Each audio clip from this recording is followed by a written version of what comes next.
नमो वेंकटेशाय।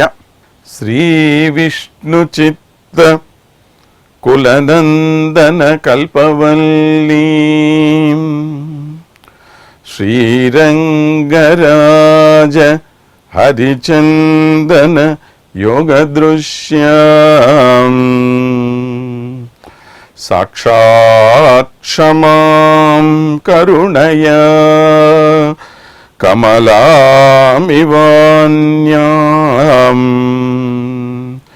गोदाम् अनन्य शरणं प्रपद्ये।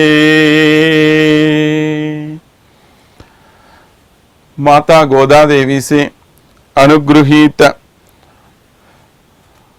तिरुप्पावई नामक महामहिमा ग्रंथ के रहस्यों के बारे में, उस ग्रंथ के संदेशों को जानने के लिए उत्सुक प्रिय भगवत बंधुओं को श्री वेंकटेश्वरा भक्ति चैनल की तरफ से सादर स्वागत प्रकट कर रहे हैं।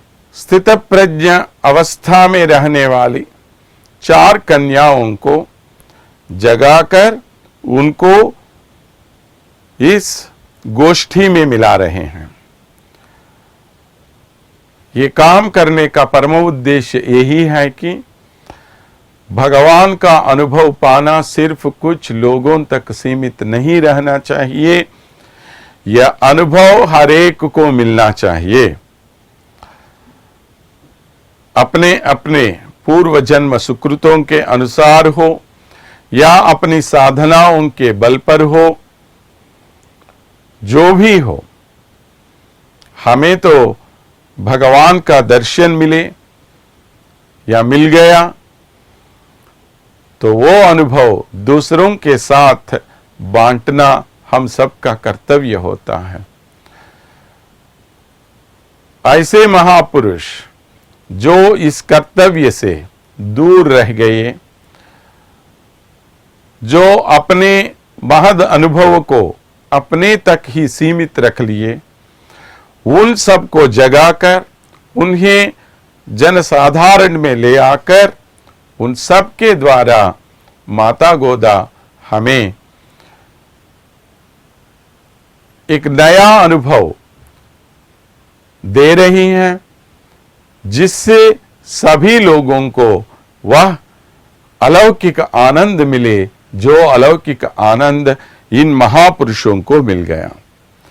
आज जो कन्या जगाई जा रही हैं वह स्थित प्रज्ञ अवस्था की यतमान अवस्था में रहने वाली है।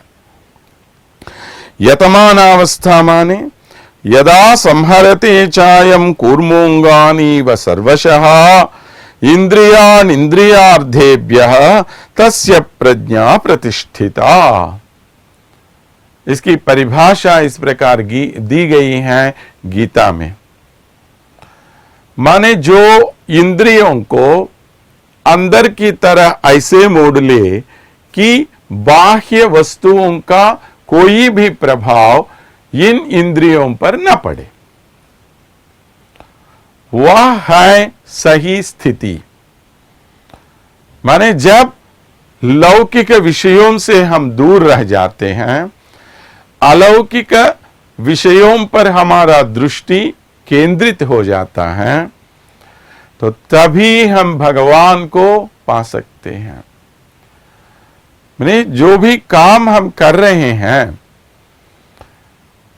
किसके बलबूते पर कर रहे हैं? ये जो भी संकल्प आप कर ले, भगवतो बलेन भगवतो वीर्येण भगवस्तेजसा भगवदनुज्ञया भगवत कर्म करिष्ये, यही संकल्प करते हैं हम जो भी काम कर रहे हैं, ये काम करने में हमारी कोई शक्ति नहीं है।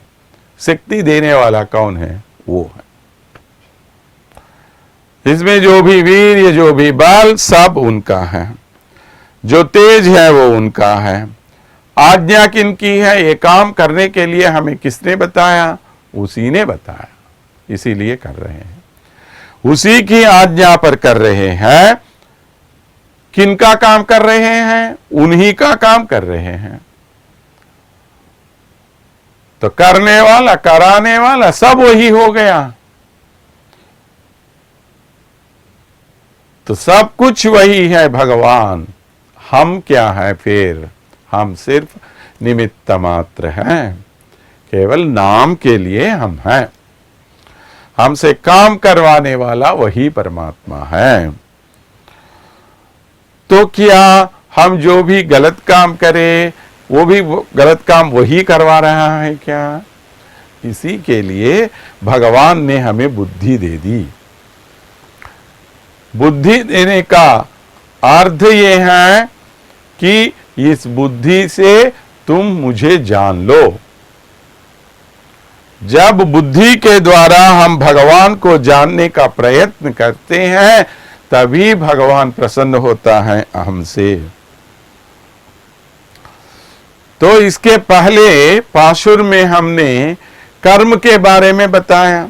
कर्म करते करते भी भगवान को पा सकते हैं। फिर गीता में कर्म संन्यास नामक और एक योग भी है। कर्म संन्यास माने कर्म को छोड़कर भगवान को पाना। तो लोग कर्म को क्यों छोड़ते हैं? कर्म छोड़कर क्या बनते हैं? सन्यासी। सन्यासी का क्या अर्थ है? सत्य में न्यास रखने वाला सन्यासी होता है। माने जो सच्चाई है उस पर दृष्टि केंद्रित करने वाला सन्यासी बनता है। सच्चाई क्या है? भगवान ही सच्चाई है। सत्य वही है। सत्यम ज्ञानम अनंतम ब्रह्म। माने जिसमें सत्य पूरी तरह हो, जिसमें अनंत गुण हो, जिसमें पूरा पूरा ज्ञान हो, वही भगवान है ना? तो इस भगवान पर दृष्टि रखने के लिए आप सन्यास ले लो, ऐसा बताया गया है। लेकिन कुछ लोग सन्यास किसके लिए लेते हैं? सन्यासी बनकर हम अपने दैनंदिन काम छोड़ सकते हैं, ऐसा उद्देश्य से। क्योंकि आपको कोई काम करने की जरूरत नहीं है, आराम से बैठे रहो, तो वो तामस सन्यास है। तो शारीरिक श्रम से दूर रहने के लिए सन्यास लेते हैं कुछ लोग, वो राजस सन्यास कहलाया गया। लेकिन अपना कर्म सही तरीके से निभाते हुए उस कर्म के भोग, उस कर्म का फल, उस कर्म का संग, उसका कर्तृत्व, सब कुछ भगवान पर जो छोड़ते हैं, वही उत्तमोत्तम सन्यास माना जाता है। इसके लिए किसी काषाय वस्त्रों को पहनने की कोई आवश्यकता नहीं है।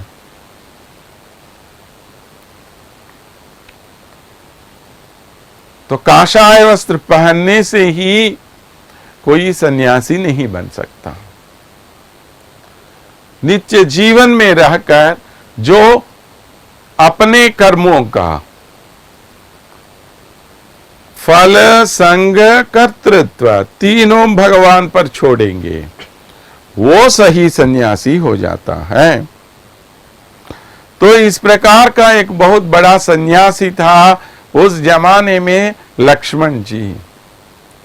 अपना सब कुछ छोड़ दिया अपने प्रभु के लिए, आखिर पिता को भी छोड़ दिया। अहम तावन महाराजे पितृत्वम नोपलक्ष्ये भ्राता भर्ता च बंधुश्च पिता च मम राघवः। मैं अपने पिता को पिता ही नहीं मानता, वो सिर्फ नाम के लिए पिताजी हैं मेरे लिए। वो मेरा राजा तो हो सकता है, लेकिन मेरा सही पिता मेरा भाई है। मेरा भ्राता भर्ता च बंधुश्च पिता च मम राघवः। सब कुछ मेरा श्री रामचंद्र है। इस भावना से जो भी भगवान पर पूरा विश्वास रखते हैं, वही सच्चा सन्यास कहलाया जाता है। तो भगवान को पाने के लिए कुछ लोग ऐसे होते हैं कि सब कुछ छोड़कर भगवान पर ही दृष्टि रखते हैं। लीला सुख जी भी प्रार्थना करते हैं, संध्या वंदन भद्रमस्तु भवते भोस्नानम तुभ्यम नमः। हे संध्या वंदन, तुम्हें नमस्कार, मुझे नहीं चाहिए तुम। माने हर एक का कर्तव्य है संध्या वंदन करना। जिनको ये अधिकार मिलता है संध्या वंदन करने का, वो संध्या वंदन हमें करना ही चाहिए। लेकिन कुछ लोग ऐसे होते हैं जो संध्या वंदन भी करना नहीं चाहते। लेकिन वो क्यों नहीं चाहते? क्योंकि वो उनसे डरते हैं, हर दिन कौन करेगा। आलस्य भावना से, ऐसी भावना से जो इसे दूर रखेगा वो सही संन्यास नहीं है। लेकिन भगवान को पाने के रास्ते में, माने वो समय भी हम भगवान की सेवा में खर्च करेंगे, भगवान की सेवा में हम तृप्त हो जाएंगे, ऐसे उद्देश्य से जो संध्या वंदन को छोड़ेगा तो वो बात अलग है। भगवान की दृष्टि में भगवान के लिए जो क्या काम करेंगे तो उस काम को भगवान स्वीकार करते हैं। यज्ञदान तपः कर्म न त्याज्यम कार्यमेव तत् यज्ञोदानम तपश्चैव पावनानि मनीषिणाम कहते हैं। यज्ञ दान तप इन तीनों को किसी को छोड़ना ही नहीं। कुछ लोग तो छोड़ते रहते हैं उनको, लेकिन ये हर एक को अवश्य करना चाहिए। यज्ञोदानम तपस्यैव पावनानि मनीषिणाम, ये हर एक के लिए परम पवित्र कार्य है। ये कार्य छोड़ के नहीं रहना चाहिए हमें। तो फिर वही भगवान हमसे क्या करते हैं, कहते हैं मत कर्म कुर्वताम पुंसाम कर्मलोपो भवेद्यधि तत्कर्म कुर्यते नित्यम तिस्रः कोट्यो महर्षयः। कर्म करना हर एक का कर्तव्य है, लेकिन मेरी सेवा में अगर किसी ने कहीं कुछ कर्मलोप किया, जो भी काम उसे उस समय करना था वो काम नहीं किया, तो उसे कर्मलोप आप मत समझो, क्योंकि वो काम पूरा करने के लिए 30 करोड़ महर्षि वहां पर खड़े रहते हैं। देखो इस आदमी ने ये कर्मलोप किया, उसे हम पूरा करेंगे। तेरी सहायता करने के लिए इतने लोग खड़े रहते हैं, ऐसा कहा भगवान ने हमारे बारे में।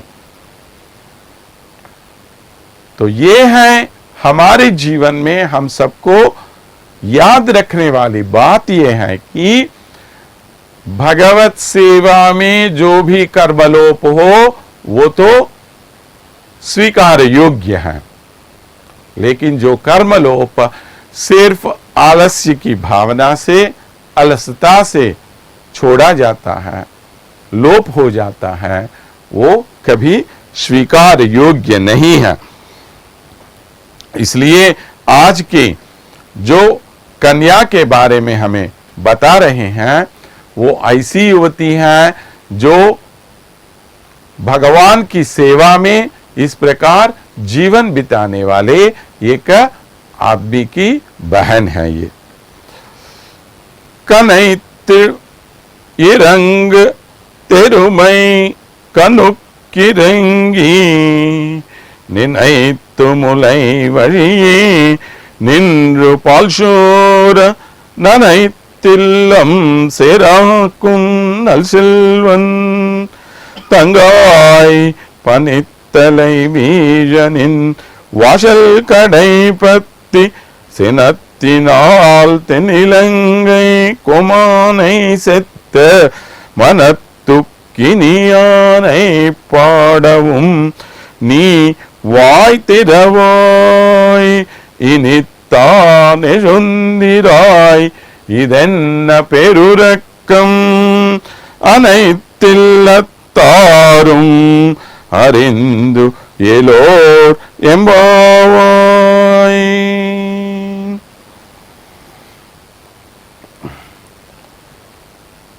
इस पाशुर के माध्यम से आज गोदा माता क्या कह रही है हम थोड़ा वो जान लेंगे.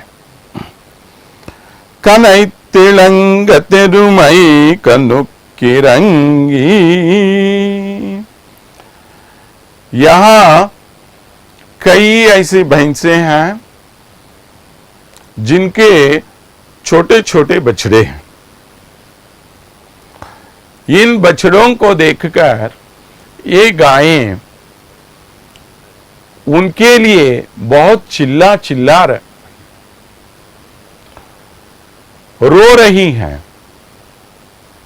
इनको चिल्ला चिल्लाकर अपने पास बुला रही हैं. आ जाओ आ जाओ, आप आके दूध पी लो ऐसा बोल रहे हैं.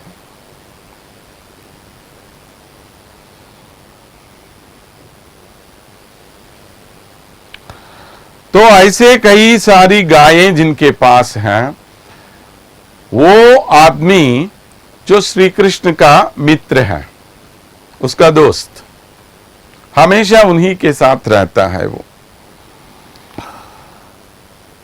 और कोई काम करता ही नहीं. न देवलोकाक्रमणम न अमरत्वम अहम वृणे. जिस प्रकार लक्ष्मण ने कहा मुझे आखिर वो देवराज का, इंद्र का पद भी आप दे, नहीं चाहिए मुझे. सभी लोगों का अधिकारी आप मुझे बनाना चाहें, वो भी मुझे नहीं चाहिए. मुझे क्या चाहिए? सिर्फ श्री रामचंद्र के साथ रहने का सौभाग्य, इसके अलावा और कुछ नहीं चाहिए. ये जो आदमी है ये भी ऐसा ही है. श्री कृष्ण के साथ रहने के अलावा और कुछ चाहता ही नहीं वो. तो ऐसा स्वभाव वाले आदमी की जो बहन होती है, उसके लक्षण भी उसी प्रकार के होते हैं ना. भाई जैसा होता है बहन भी वैसी ही होती है. तो हमेशा श्री कृष्ण के साथ रहने के अलावा और कुछ नहीं चाहिए उसको. ऐसे आदमी की बहन होने वाली, हर दिन श्री कृष्ण की सेवा में जिंदगी बिताने वाली जो कन्या है, वह कन्या जिसके घर के पास ये सब आकर वहां पर खड़े हुए हैं, उससे प्रार्थना कर रहे हैं, देखो हम सुबह सुबह आ गए हैं, ऊपर से बर्फ की बूंदें ऐसे ऐसे नीचे गिर रही हैं, हम सब जा रहे हैं श्री रामचंद्र का गुणगान करने के लिए. तुम क्यों इस प्रकार लेटी हुई हो? तुम भी उठो, हमारे साथ आ जाओ. ऐसा वे उससे कहने लगे. यह है स्थूल रूप से इसका अर्थ है. तो अभी हम जिन गायों की बात कह रहे हैं, कैसे हैं ये गायें? ये गायें और कोई नहीं, साक्षात आचार्य के स्वरूप हैं. और गायों से दिया जाने वाला जो दूध होता है वो भगवान के स्वरूप रूप विभव गुण है. ऐसे गुणों को ये हमें देते रहते हैं. निनयितुमुलैवये निन्द्र पालशोर. ये बछड़े जाकर उस गाय के थन में अपना मुंह रख के ऐसा ऐसा उसे मारते मारते मारते मारते उसमें से दूध पीते रहते हैं. फिर भी गाय को कोई कष्ट नहीं रहता होता और सुख का अनुभव ही करती रहती है वो. इसी प्रकार आचार्यों का स्वभाव भी होता है. भगवान और आचार्य में कोई अंतर नहीं है. ये क्या जी, अब तक आपने भगवान के बारे में कहा, अब तो एकदम आचार्य की तरफ मुड़ गए हैं, क्योंकि आचार्य ही भगवान होते हैं। शिष्यों को ऐसा मानना चाहिए, ये भी आप याद रखिए। जब आचार्य मान लेगा कि मैं ही भगवान हूं, आचार्य नहीं होता। लेकिन शिष्यों को मानना चाहिए कि हमारे आचार्य ही हमारे भगवान। तो इस प्रकार के उद्देश्य से ये वहां पर रह रहे आदमी की जो बहन है, उस बहन के बारे में कह रहे हैं। इस माध्यम से हम आचार्य की महानता को थोड़ा जान लेंगे। गाय के थन में आप देखिए 4 सिरम रखते हैं, सिरम बोलते हैं उनको। तो 4 सिरमों के माध्यम से दूध देती रहती है गाय। क्या है ये 4? एक भगवान की आज्ञा से गुरु अपने शिष्य को शिक्षण देता रहता है। गुरु शिष्य की दुर्गति देखकर भगवान उस पर दया दिखाता है। शिष्य पर जो वात्सल्य, जो प्रेम है, उसके कारण उसे शिक्षा देता रहता है। और शिष्य की प्रार्थना सुनकर उसको शिक्षा देता रहता है। तो 4 रूपों में भगवान से शिष्य लाभ पाता रहता है ना? तो एक है भगवद आज्ञा के रूप में। कोई भी आचार्य ऐसे वैसे नहीं बन सकता। आचार्य बनने के लिए भगवान की आज्ञा उसे मिलनी चाहिए। तो भगवान की आज्ञा से ही कोई आचार्य बनेगा। भगवान ने कहा आचार्य से, तुम जाओ सभी को ये शिक्षा दे दो। क्यों आते सभी लोग हमारे पास? ये सुनो वो सुनो क्यों बोलते हैं? क्यों उन्हें और कुछ काम नहीं है? टीवी जैसे माध्यम से कई आचार्य आपके पास आते होंगे। सब आपसे क्या कहते हैं? ये सुनो वो सुनो, भगवान के इस मार्ग में चलो, उस मार्ग में चलो। ऐसा बोलने से उनको क्या मिलता है? क्योंकि ये भगवान की आज्ञा है। भगवान की आज्ञा है कि ये सब बोलो उनको, इसलिए ये लोग आके हमसे बोलते रहते हैं। और दूसरी, शिष्य की प्रार्थना सुनकर शिष्य मांगता है गुरु से, गुरु जी आप थोड़ा मुझे ये उपनिषद बताइए।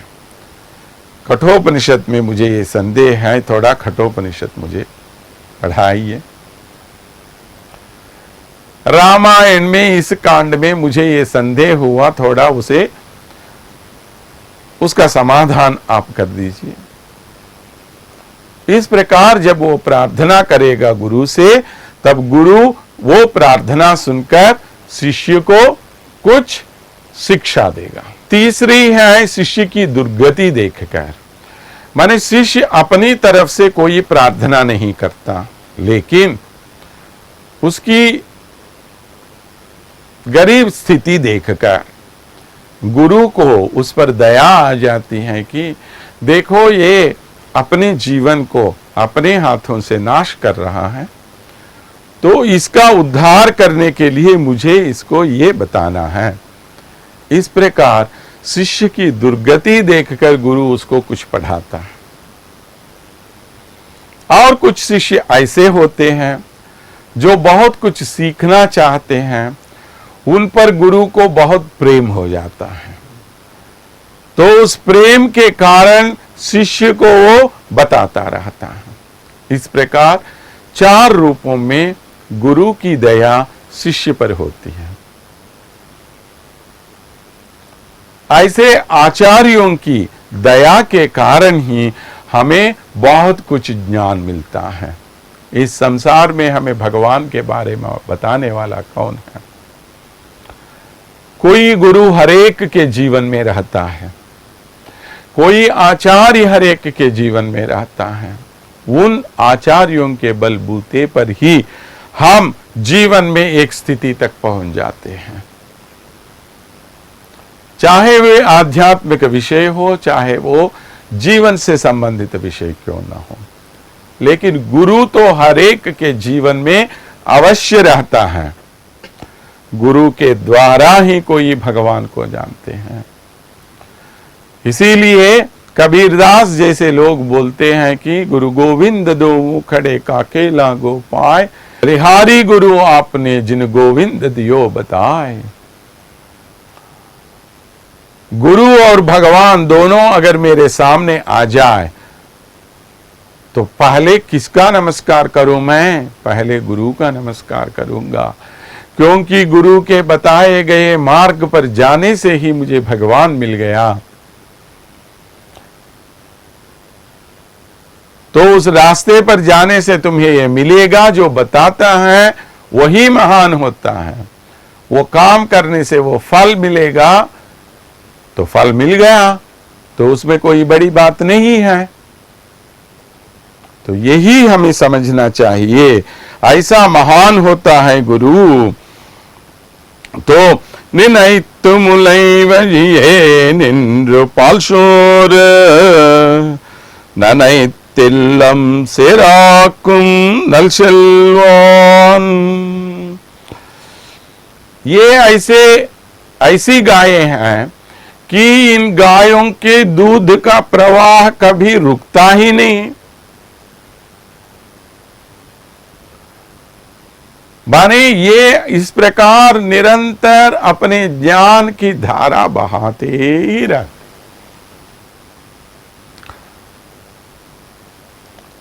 तो हर पल ये ज्ञान की जो धारा बहती रही है, भगवान से संबंधित जो भी विषय हम तक पहुंच रहे हैं, इससे हम क्या बन गए? श्रीमान बन गए, श्रीमंत बन गए, ऐश्वर्यशाली बन गए। तो इस कीचड़ से, माने पूरा दूध इस प्रकार बहते रहने से क्या हो गया? पूरा घर कीचड़ से भर गया। कीचड़ से भरना माने क्या मतलब है? पंक दिग्धस्त भरता कहा गया, जटिलस्त्वाम प्रतीक्षते।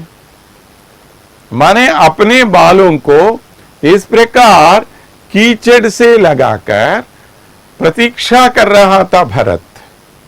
क्या है वो कीचड़? भगवान पर जो प्रेम उसके मन में है, उस प्रेम के कारण हमेशा भगवान को याद करते करते उनकी प्रतीक्षा में खड़ा हुआ है। तो ये संपत्ति जब हमें मिलेगी तब हम सही रूप से लक्ष्मीवान बनेंगे, ऐश्वर्यवान बन जाएंगे, पैसे वाले बन जाएंगे। क्या है ये पैसे? भगवान की दया, भगवान की कृपा जब हमें मिलती है तब लक्ष्मणो लक्ष्मी संपन्नः कहा गया है। लक्ष्मण कैसे लक्ष्मी संपन्न हो गया? अपना राज्य छोड़ दिया, अपने सर्व आभरण छोड़ दिए, अपनी पत्नी को छोड़ दिया, माता को छोड़ दिया, सबको छोड़कर जंगल में आने वाला लक्ष्मण कैसे ऐश्वर्यशाली बन गया, भाग्यशाली बन गया? क्योंकि श्री रामचंद्र प्रभु के साथ रहने का सौभाग्य सिर्फ उसी को मिल गया और किसी को मिला नहीं। तो इसलिए वो लक्ष्मी संपन्न हो जाता है। ऐसे पंक दिग्धस्तु भरतः, और यहां पर लक्ष्मण। जब भगवान के बारे में हम सोचते रहते हैं, तप करते रहते हैं, हम में तीन प्रकार के क्या ज्वालाएं होती हैं, ताप होने लगता है। आदि भौतिक, आध्यात्मिक, आदि दैविक नामक तीन तापों से हमारा मन बहुत कठिन बन जाता है। तब इस कठिन मन को नरम बनाने वाला क्या है? भगवान पर होने वाली प्रीति, भगवान पर होने वाला प्रेम। इस प्रेम के कारण हमारा मन बहुत ही नरम बन जाता है तब इसको पंकदिग्ध कहते हैं। ये नल शल्वन तंगोई, ऐसे आदमी की बहन हो तुम। रामानुजस्य भ्राता जो कहते हैं, मैं कौन हूं? विभीषण अपने बारे में कहते हुए कहता है, रावणो नाम राक्षसः राक्षसेन्द्रः, ऐसा कहा पहले अपने भाई के बारे में। वो राक्षसी ने, राक्षसों का राजा है। ऐसे राजा का तस्य अनुजः भ्राता, माने उसका भाई ही नहीं, हम दोनों एक ही माता को पैदा हो गए हैं। माने हम दोनों में कितनी समानताएं होती हैं। मैं इतना दुष्ट हूं कह रहा है विभीषण श्री रामचंद्र के पास आकर। फिर भी इतने दुष्ट गुण होने पर भी आपके आश्रय में आ गया हूं, आपकी शरण में आ गया हूं, तो आप मुझे शरण दे दीजिए, ऐसा उन्होंने उनसे प्रार्थना की। तो ऐसे लक्षण होने वाली पनितलैवी जनिन वाशल कड़ई पत्नी, ऐसी औरत के घर पे आकर उस दरवाजे को पकड़कर हम बाहर खड़े हैं। ये समय कैसा समय है? दिसंबर का महीना, मार्गशीर मास कह रहे हैं ना। ऐसे समय में क्या होता है, ऊपर से बर्फ की बूंदें नीचे गिरती रहती हैं, स्नो होता है ना। तो बर्फ की बूंदें जो गिर रही हैं, ऊपर से वो बर्फ की बूंदें और नीचे से ये दूध बहने के कारण जो कीचड़ है वो, तो दोनों तरफ से ऐसी स्थिति है, भीग गए हैं हम इन दोनों में। तो हम किसके सहारे खड़े हैं? इस दरवाजा के सहारे हम खड़े हैं। माने ऊपर से जो बर्फ की बूंदें गिर रही हैं वो क्या है? आलवार जैसे महात्माओं की जो कृपा हमें ऊपर से मिल रही है वो, और नीचे से जो है ये जो आचार्यों की कृपा, माने आचार्यों के द्वारा ही भगवान से संबंधित गुण हमें मिल रहे हैं ना। तो आचार्यों की कृपा नीचे और ऊपर से आलवारों की कृपा, इन दोनों के बीच में हम यहां पर खड़े हुए हैं। लेकिन इसमें अगर हमने ये सोचा कि हम जो कर रहे हैं उसमें हमारी ही बड़प्पन है, हमारी ही महानता है, हम ही ये काम करने वाले हैं, ऐसे कर्तृत्व भाव जब हमारे मन में जाग जाएगा तो ये सब दूर हो जाता है हमसे। माने इसका कोई लाभ आपको नहीं मिलेगा। इसलिए वो कर्तृत्व भाव को हमें छोड़ना चाहिए। ये कर्तृत्व भाव कहां पर है? ये नीचे इस प्रकार दोनों को पकड़ लिया है ना। माने ये जो दरवाजा है, ओम नमो नारायणाय,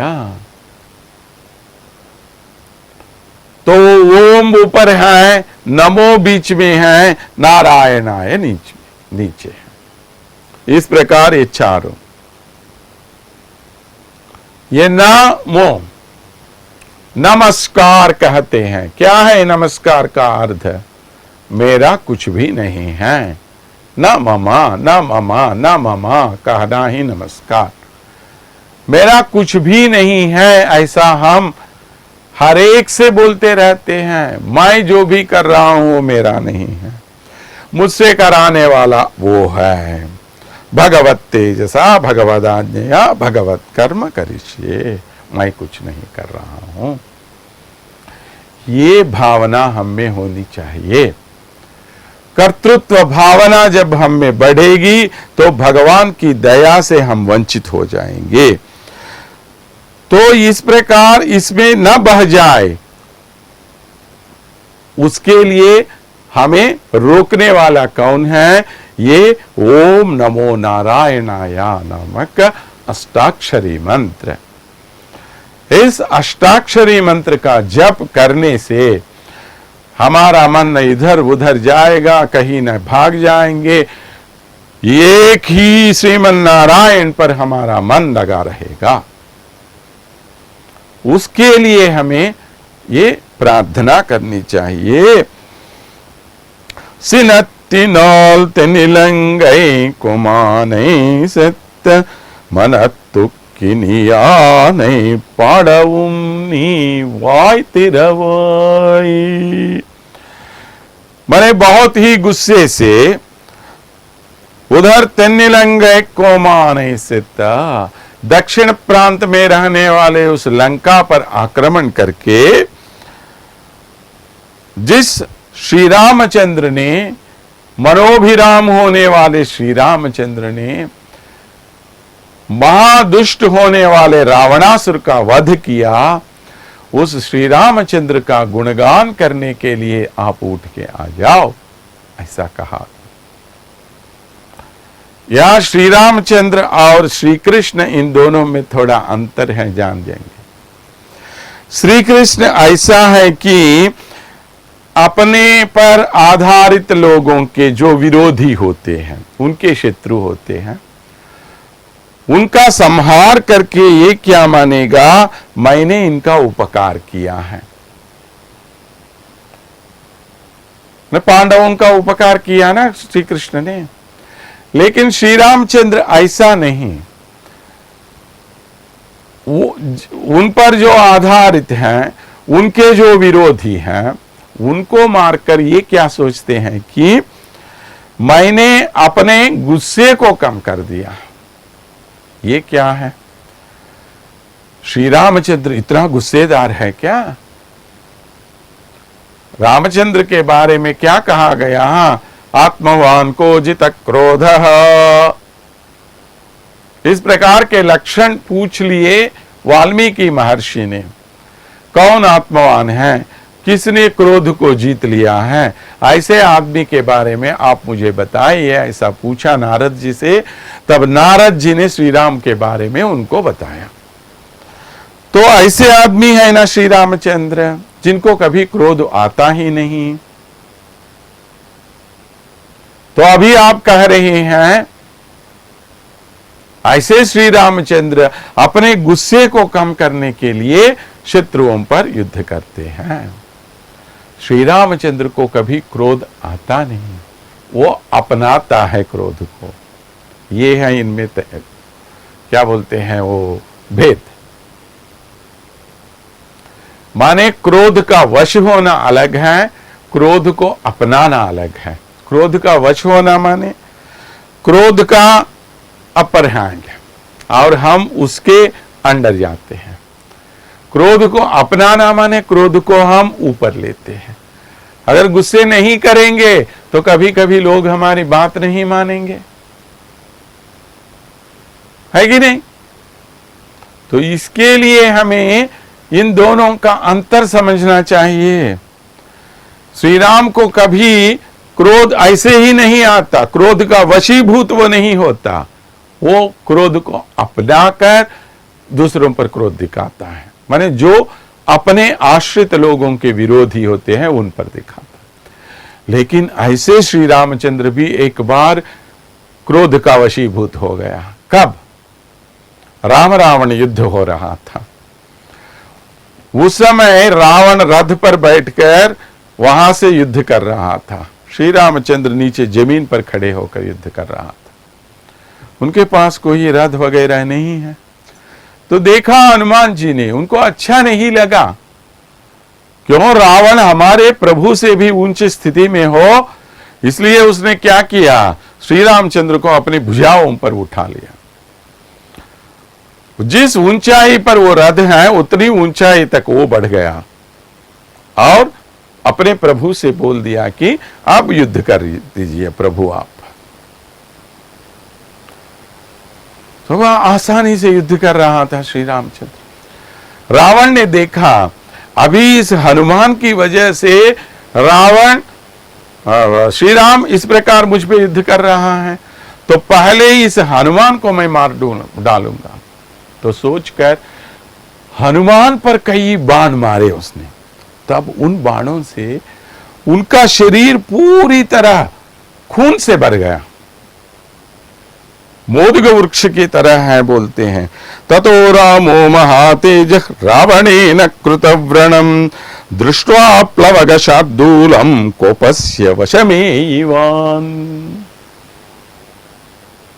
अपना प्रिय भक्त होने वाले हनुमान की दशा देखकर पूरा शरीर जब उनका इस प्रकार खून से बह गया है, उसे देखकर श्री रामचंद्र को बहुत गुस्सा आ गया। अब क्रोध वशीभूत हो गए हैं ये, नहीं तो उनको कभी गुस्सा आता ही नहीं। जो अपने प्रिय भक्त होते हैं, उन भक्तों को जो कष्ट पहुंचाता है, उन पर ये क्रोध दिखाते हैं, नहीं तो क्रोध उनको नहीं आता। तो ये है रामायण से हमें मिलने वाली सीख। रामायण और कुछ नहीं है, हमारा जीवन ही रामायण है। क्या है दक्षिण दिश में लंका का होना? दक्षिण दिश में क्या होता है? श्मशान होता है। किसी भी गांव में आप जाइए, श्मशान कहां पर रहता है? दक्षिण दिशा में। तो दक्षिण दिशा में जाना माने हम अपने जीवन को अपने हाथों से नाश कर लेना। वो किया किसने? रावण ने। कैसा रावण? 10 मुख वाला रावण। क्या है ये 10 मुख? हमारे इंद्रिय, 5 कर्मेंद्रिय, 5 ज्ञानेंद्रिय। हम सब रावण ही हैं। तो हम सब में ये रावण की भावना जब तक जागी रहती है, ये अहंकार की भावना रहती है, हम भी रावण ही। तो ऐसे रावण पर भी दया दिखाने वाला कौन है? श्री रामचंद्र। तो हम सब जितने भी पाप काम क्यों न करें, हम पर दया दिखाने वाला श्री रामचंद्र होता है। लेकिन श्री कृष्ण ऐसा नहीं है, दया गिया कुछ भी नहीं है। कोई कुछ बुरा काम कर दिया, मार डालेगा उनको। अपने उस पर इतना प्रेम दिखाने वाली गोपिकाओं को कितना सताया श्री कृष्ण ने। श्री रामचंद्र ऐसा काम करता है क्या? वो कभी का नहीं करता। तो श्री रामचंद्र इतने महान हैं। तो सीता श्री रामचंद्र का जो नाम है, वो नाम ही तारक मंत्र कहलाया गया है। श्री राम नामक शब्द संजीवनी जैसा है। वो शब्द सुनकर ही सीता जी बची रही, नहीं तो वो मर जाती थी। हनुमान जी से श्री रामचंद्र नामक जो शब्द उसने सुना, श्री राम का नाम सुनते ही वो बच गई है। तो आखिर अपनी माताओं को भी इतना कष्ट दिया श्री कृष्ण ने। श्री राम ने कभी ऐसा काम किया? माता को इतना जितना श्री कृष्ण ने सताया, उतना श्री राम ने सताया क्या? कौसल्या लोकभर्तारम सुषुवेयम मनस्विनी कहते हैं। सारे लोक का उद्धार करने वाले ऐसे सगुण संपन्न श्री राम का जन्म दिया है कौसल्या ने। तो ऐसा है श्री रामचरित। तो ऐसा रामचरित हम सब जाएंगे, गाएंगे। तो ये रामचरित जो है, दर्पोदग्रदशेन्द्रियानन मनोनक्तं चराधिष्ठिते देहेऽस्मिन् भवसिन्धुना परिवृते दिनां दशमास्थितः अद्यत्वे हनुमत्समेन गुरुणा संबोधितार्धसुधीर् लंकारुद्ध विदेहराजतनया न्यायेन लालप्यते। महामहिम देशिकन जी संकल्प सूर्योदय में पूरे रामायण के सार को एक ही श्लोक में हमें बताते हैं। ये सब मानव जीवन ही है। ये लंका क्या है, ये समुद्र क्या है, हमारा जीवन सागर है। इस बीच में हमारे मन पर अधिष्ठान करके कौन बैठा हुआ है? रावण बैठा हुआ है। ये दशेंद्रियों से हम श्री राम प्रभु को न जानकर ये जीवात्मा इस मन के अधीन आ गई है। जीवात्मा का स्वरूप है सीता मैया। ये जीवात्मा हमारे मन के अधीन होकर, प्रभु से दूर होकर यहां पर तड़प रही हैं। ऐसे तड़पने वाले जीवात्मा को प्रभु के पास पहुंचाते हैं हनुमान जैसे गुरु। हनुमान हमारे आचार्य हैं। तो इस गुरु की दया से हम प्रभु के पास पहुंचते हैं। यही रामायण का सार है। ऐसे श्री राम का गुणगान करेंगे। इनित्तानिराय, फिर भी तुम नहीं उठ रही हो, जाग नहीं रही हो, तो क्यों ऐसी बैठी हो? उठ जाओ, बाहर आ जाओ। इदेन्न पेरुरक्कम, क्या इतनी नींद, क्या सो रही हो? उठ जाओ ना। ये कोई सात्विक निद्रा नहीं होती, ये तामस निद्रा होती है। ऐसी निद्रा नहीं होनी चाहिए। अनैतिल्लतारुमरिंद, सबको मालूम है कि तुम्हें श्री कृष्ण के संश्लेषण का अनुभव प्राप्त हुआ है, तो इस अनुभव से तुम बाहर आ जाओ। ऐसा श्री रामचंद्र का गुणगान किया आज। अब तक श्री कृष्ण का गुणगान करने वाली गोपिकाएं आज श्री रामचंद्र का गुणगान क्यों किया? ये अर्थ आपको अगले पासुर में मिलेगा। तो इस पासुर के माध्यम से हम जिस महापुरुष के बारे में जानना जा रहे हैं वे हैं कुलशेखर आಳ್वार। कुलशेखर आಳ್वार इतने महान आदमी हैं, महान भक्त हैं। आदमी कहना बहुत साधारण सी बात होती है कि उन्होंने सब कुछ श्री रामचंद्र पर छोड़ दिया। उन्होंने लिखा तो मुकुंदमाला श्री कृष्ण के ऊपर, लेकिन वो बहुत बड़े भक्त थे श्री रामचंद्र के। इतने भक्त थे कि पूछिए मत। गुष्यते यश्य नगरे रंग यात्रा दिने दिने, हर दिन ये श्रीरंग की यात्रा करना चाहते थे। हर दिन घोषणा कर देते थे कि आप सब, आज हम सब मिलके श्रीरंग जाएंगे। तो राजा जाएगा तो राज्य की देखभाल कौन करेगा? तो सभी मंत्री क्या सोचने लगे, अरे राजा चले जाएंगे तो कैसे राज्य रहेगा। इसलिए क्या करते थे वे लोग, जिस समय वे निकलते उस समय कम से कम 108 श्री वैष्णव स्वामियों को लाके उनके सामने रखते थे। जब श्री वैष्णव भक्त आते हैं, उनकी देखभाल नहीं करके यात्रा पर कोई जाएगा? तो उनकी देखभाल में वे रुक जाते उस दिन। तो दूसरे दिन फिर से घोषणा करते हैं। इस प्रकार हर दिन चलता रहता था। हर दिन किसी न किसी को लाके सामने रखते और उनकी यात्रा खत्म हो जाती थी उस दिन।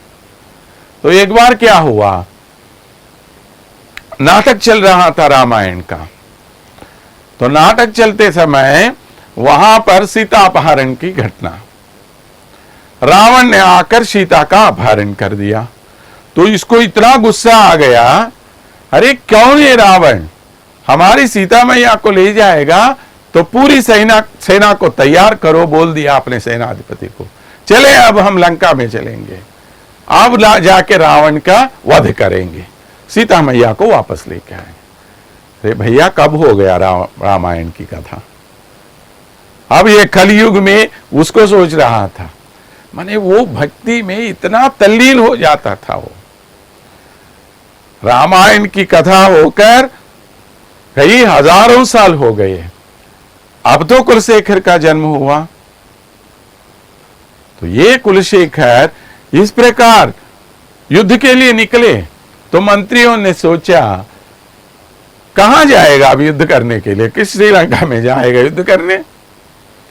तो बीच में उन्होंने क्या किया, और एक रंगमंच पर राम रावण युद्ध दिखाया। और राम से रावण को मरवाया इन लोगों ने। तब जाके कुलशेखर से कहने लगे अभी रावण का वध हो गया, श्री रामचंद्र ने सीता मैया को वापस लेके आ गए। तो ये खुश हो गए, वापस आ गए। इतना भक्ति, इतनी भक्ति उनके मन में है। तो हर दिन वे प्रार्थना करते, हे लोका शृणुत, हे मत्या परमं हितम शृणुत, अहो जनानां व्यसनाभिमुख्यम। अरे ये लोग क्यों इस प्रकार बाह्य विषयों में पड़े हुए हैं, भगवान के बारे में क्यों नहीं जानते वे लोग। ऐसे इस प्रकार प्रार्थना करते करते उन्होंने अपने जीवन बिता लिया। कुलशेखर जैसे महान भक्त और कहीं नहीं मिलेंगे। अभी हम श्री वेंकटेश्वर स्वामी की सन्निधि में जब देखेंगे तो भगवान से उन्होंने प्रार्थना की, प्रभु मुझे कुछ नहीं चाहिए, आपका दर्शन करने के लिए जो भक्त आपके पास आते हैं उन भक्तों के पांवों की धूली मेरे सिर पर पड़े, बस यही भक्ति, यही चाहिए और कुछ वर नहीं चाहिए। तो भगवान ने वर उनको दे दिया है। इसलिए आज भी हम देखते हैं भगवान के सामने जो पहला दरवाजा होता है उसको कहते हैं कुलशेखर पड़ी। माने कुलशेखर महाराज वहां उस दरवाजे के रूप में वहां पड़े हुए हैं। जितने भी भक्त भगवान वेंकटेश्वर का, भगवान बालाजी का दर्शन करने के लिए जाते हैं, हर एक के पांव उन पर लगते आते हैं। ये है परम भक्ति माने। ऐसे परम भक्ति रखने वाले कुलशेखर जैसे महाभक्त के बारे में आज हमने जान लिया। लेकिन आज श्री रामचंद्र का गुणगान करके गोपिकाओं ने जो हलचल मचाई यहाँ व्रज में, उस घटना से क्या हलचल वहां पर मच गई वो अगले पाशुर में हम देखेंगे। तब तक के लिए स्वस्ति बोल देते हैं।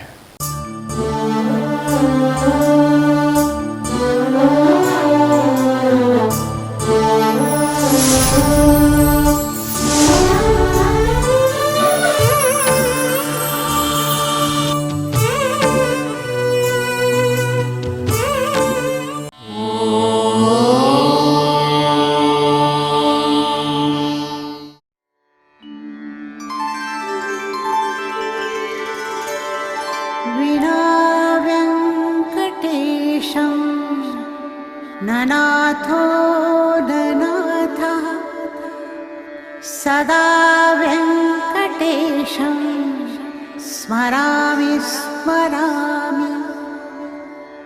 हरे वेङ्कटेश प्रसीद प्रसीद। प्रियं वेङ्कटेश प्रयच्छ